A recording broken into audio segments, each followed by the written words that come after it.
Glória a Deus, aleluia. Estamos no dia número 34 desses 40 dias de jejum, oração e renovação pessoal. 34. Nós estamos na reta final, verdadeiramente, nesta última semana. Faltam pouquinhos dias para fechar. Mais um dia para fecharmos essa quinta semana e nós entramos na última semana. Meu Deus do céu. Glória a Deus. Aleluia. E nós vamos estar continuamos falando sobre o modelo de Jesus, os exemplos que ele nos deixou, e hoje vamos falar da tentação. Estou um pouquinho agitada, tá? Enrolando a minha língua, vou falar mais devagar, me acalmar, terminar um culto muito bom. A presença de Deus sempre fazendo diferença. E nós ficamos assim, né? Ficamos alegres, mas eu vou me aquietar um pouquinho para poder me fazer entender, amém? Então, glória a Deus, hoje falando sobre a tentação, continuamos o estudo durante a semana toda,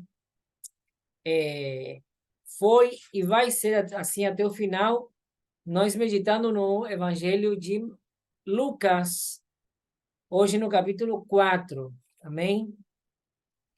E falamos ao respeito da tentação nesta passagem do versículo 2, que diz assim: Ali ficou 40 dias e foi tentado pelo diabo.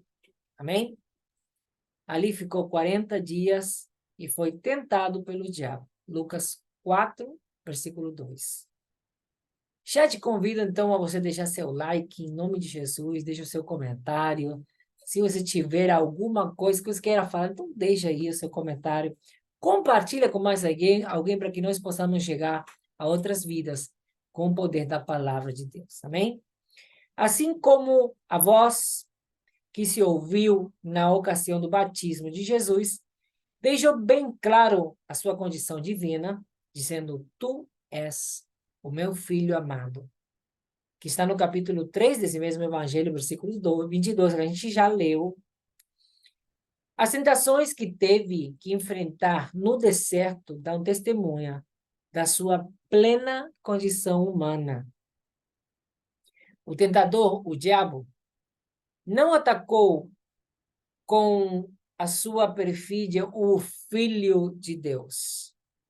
Ele atacou a Jesus, o Nazareno, o filho de Maria. O diabo não pode tentar Deus e nem sequer tenta fazer isso. Santiago ou Tiago afirma que Deus não pode ser tentado pelo mal. Toda a passagem revela a humanidade total de Jesus.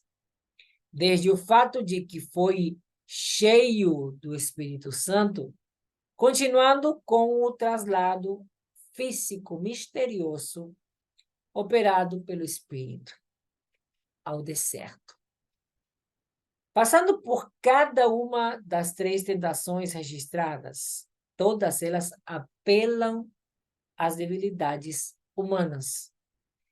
Inclusive, na nota curiosa que aponta Mateus no seu evangelho, ao dizer que uns anjos saíram para servi-lo, para Lucas terminar a sua narrativa histórica da experiência, assinalando que o diabo o deixou até a próxima oportunidade, quer dizer, como qualquer outro ser humano, que Jesus será capaz de ser tentado.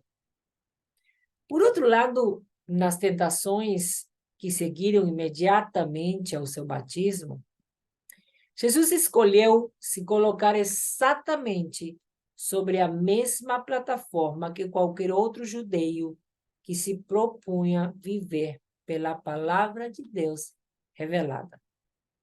Através de Moisés ou qualquer outro pecador que havia vindo a João para o batizar. Desta maneira, o Senhor proveu aos seus seguidores um discernimento profundo dos valores do reino. Primeiro, a vida não se sustém ou se sustenta apenas com pão, porém, com a palavra de Deus. Veja o capítulo 4, versículo 4. Segundo, a prioridade do reino é dar a Deus e não às suas criaturas. O lugar prominente em toda adoração e servi-lo. Veja o capítulo 4, versículo 8. Terceiro, os crentes jamais devemos pôr a Deus à prova. Veja o versículo 12 do mesmo capítulo.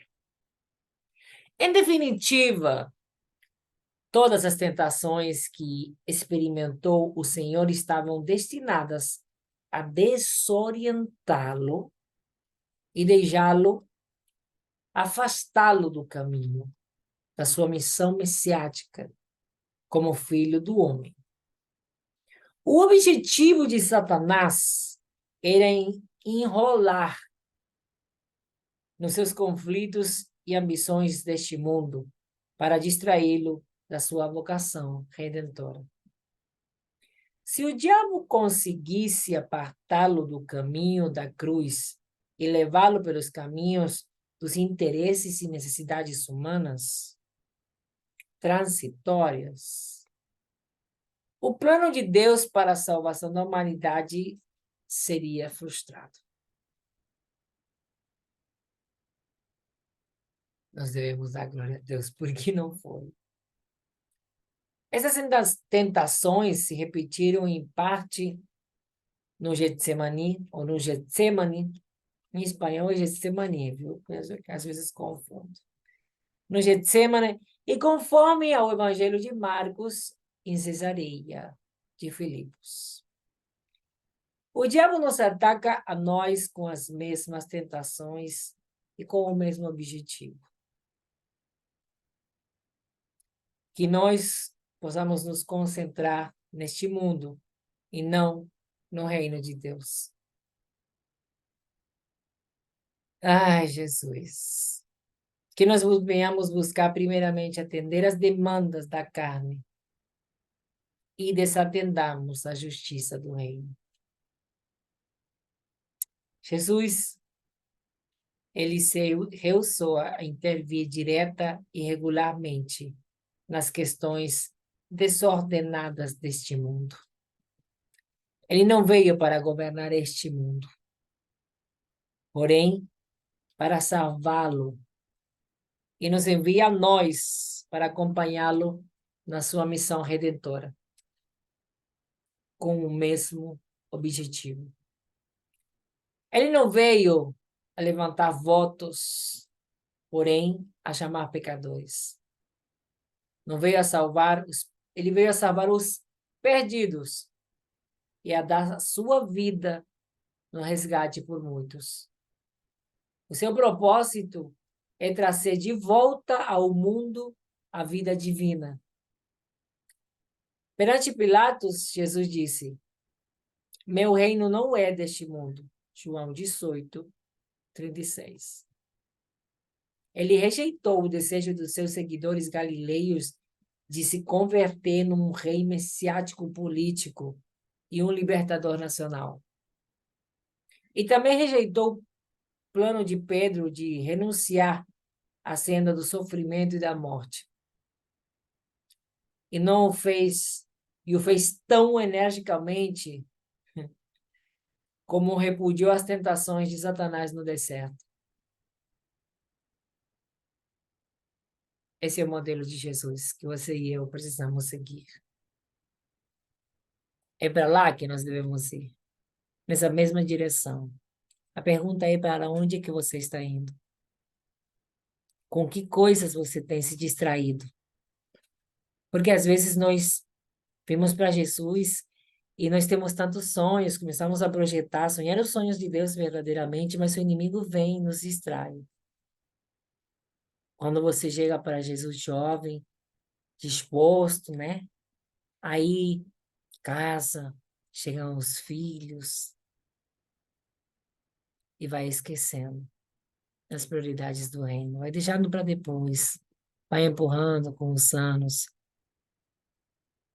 vai deixando de ser aquilo que Deus desenhou para você. Então você vai morrendo espiritualmente, quase que sem perceber. Mas você fica tranquilo, conforme, porque na verdade você virou esposo, virou pai, ou você virou esposa, virou mãe, mas o fogo do primeiro amor se apagou. Então você não saiu da igreja porque está indo, está congregando, está fazendo parte, mas passou a ser parte dos mornos, aqueles que Deus promete vomitar.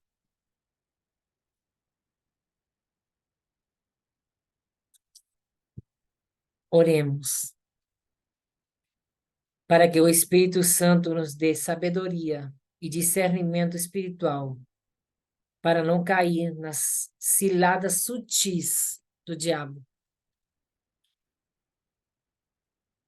O que necessitamos hoje não é mais poder político, porém mais poder espiritual. Não é maior prestígio nem reconhecimento, porém mais humildade e serviço sacrificial. Oremos para que Baal, que é o poder político, Astarte, que é o poder sensual, Mamon, que é o poder econômico, Dagon, que é o poder judicial, e Quemos, que é o poder corrupto, que permanentemente nos tentam abandonar o caminho do Senhor, sejam derrotados em nossas vidas e em nossas congregações. Enquanto nos associarmos direta ou indiretamente com estes poderes e outros semelhantes, não teremos força nem poder para ser testemunhas do Deus uno, único, vivo e verdadeiro.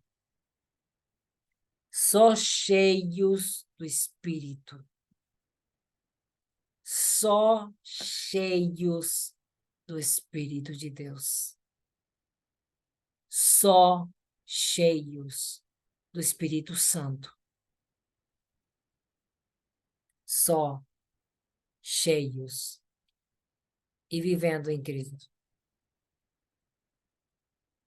Nós poderemos superar todas e cada uma das tentações com as que o diabo pretende nos frustrar. Frustrar as nossas melhores tentativas ou intenções de servir ao Senhor. Façamos uma profunda revisão de vida e vamos tirar da nossa vida, da nossa família e das nossas igrejas todos os ídolos que temos ocultos e vamos destruí-los no poder do nome de Jesus. Qualquer pequeno compromisso com eles abrirá uma pequena brecha pelo que o inimigo, ou pela qual o inimigo pode penetrar e fazer a sua obra destruidora mais uma vez. Não permita isso. Nós temos só uma vida e nós estamos vivendo tempos difíceis, cada vez piores. Nós estamos no princípio das dores. Nós estamos ouvindo rumores de guerras e guerras. Estamos assistindo nas redes, nas notícias. Ano passado, a Rússia com a Ucrânia. Agora, então, Hamas contra Israel. e se levantando outros países árabes para destruir o povo de Deus. Nós não podemos continuar brincando de ser crentes. Nós não podemos continuar sendo relaxados com a obra de Deus. Nós não podemos continuar sem assumirmos compromissos com o corpo de Cristo, nos tornarmos verdadeiros membros do seu corpo. Nós não podemos continuar querendo fazer a obra do nosso jeito, quando nós queremos ou achamos que podemos. Nós não podemos continuar andando do jeito que estamos caminhando, no caminho do Senhor. Porque um dia vamos descobrir que nunca foi o caminho dele. Que, na verdade, nós trilhamos o nosso próprio caminho e só dizíamos que era o caminho do Senhor. Acorda enquanto há tempo. Desperta, igreja do Senhor, enquanto você pode. Eu quero que você pare para pensar. Nós precisamos nos consagrar e buscar a Deus com todo o nosso coração, com todo o nosso corpo, com toda a nossa força, com todo o nosso entendimento, para que o nosso entendimento ele seja transformado, e nós possamos receber o entendimento dos céus, e os nossos olhos sejam abertos, os nossos ouvidos sejam abertos, para que nós possamos ser verdadeiramente aquilo que Deus desenhou quando nos formou. Aquilo que Deus sonhou e projetou para as nossas vidas. Enquanto nós não vivermos os propósitos de Deus para a nossa vida, nós vamos estar sobrevivendo apenas. Enquanto nós nos conformarmos com as coisas deste mundo e não buscarmos os dons espirituais e desenvolver esses dons, afiná-los, nos tornando instrumentos afinados nas mãos do Senhor, nós vamos nos tornar, se é que não somos já,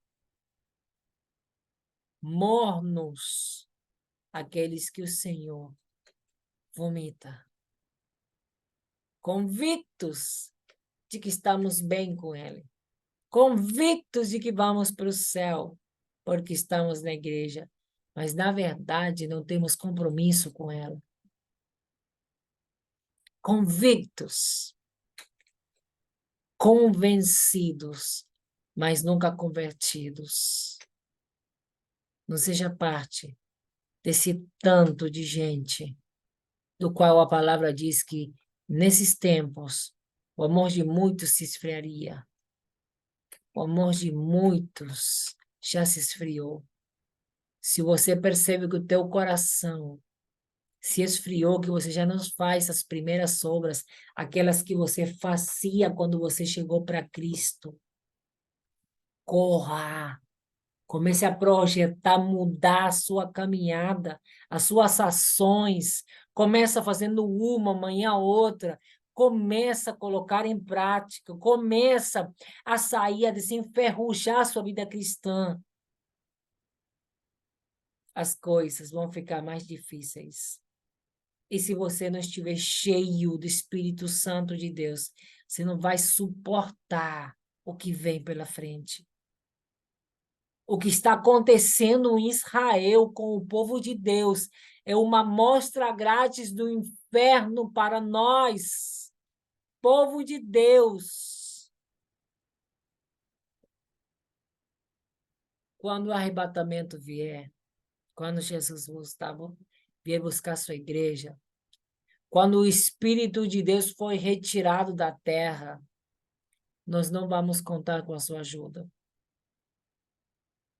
A crueldade que o povo de Deus em Israel está enfrentando, está sendo sometida, é só uma amostra grátis do que eles vão fazer com todo o povo de Deus nessa terra. Primeiro com o povo de Deus e depois com a humanidade. O diabo vai partir para cima dos cristãos e dos judeus, só para negar o seu Deus. E quem negar porque não suportou as dores, não suportou as torturas, não suportou, morra antes de negar. Porque se você negar, te esperam dores maiores. Te esperam dores maiores que não acabam. Se você sofrer por um pouco de tempo e não negar, mesmo morrendo, você terá vida eterna. Nós precisamos orar. Nós precisamos nos consagrar. Nós precisamos desesperadamente de Deus. Nós precisamos. E Ele nos foi dado já. Se você acha que está difícil ser crente nessa época, você não queira ficar. Não queira ficar para ver como é que vai ficar depois. Eu oro para que você seja cheio, para que você desperte, para que você se torne a igreja que Jesus sonhou, para que você possa ser incendiado pelo fogo do Espírito, seja avivado pelo fogo do Espírito, que a obra de Deus seja avivada em tua vida e você se aliste no exército do Senhor para ter realmente vida com Cristo e alcançar ser cheio do seu Espírito, cheio da coragem, da ousadia, da intrepidez, mas por cima de todas as coisas, do amor que nesses tempos tem se esfriado. Não é o teu amor, não é o meu amor, é o amor de Deus tem se esfriado. Seja cheio do amor de Deus até transbordar e você assim aquecer muitas vidas no amor de Deus. Que Deus te abençoe, eu te abençoo com toda sorte de bênçãos em Cristo Jesus e te vejo amanhã, no dia número 35 desses 40 de oração, jejum e renovação pessoal. Até amanhã.